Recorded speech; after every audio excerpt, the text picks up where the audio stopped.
Alright, so this is a really quick video just showing you how to normalize company names. And at the end of the video, I'll give you the prompts, the exact prompts you can just copy and paste in the description into your clay table. So cool, it's pretty easy this one. So I've got a list of random companies and I just found one that was a good example for this. So if you were just taking their company name and you started doing an outbound campaign that had company name as a variable, then you would end up sending this. And obviously, that comes across as like very robotic and just not the way a human would actually write out a company name. So, what you need to do is you just need to, if you're in the clay table, just right click, new column, use AI, and then the AI agent you want to use Claygen, and then just use like a cheap um, AI model. And this is the long prompt that we've got. It takes in the company name and the domain so that it can go to the domain and actually look for like context as well. And then when you run it, it will go to the website, check for everything in the prompt. And then what we're looking for is just Listo Pro without that extra part on the end.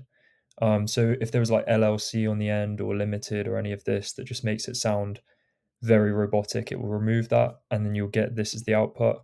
So you can just open that up and then select that as a column and then press create column and then just rename that as like main company name. So when you actually start doing your outreach, you can insert that as a variable.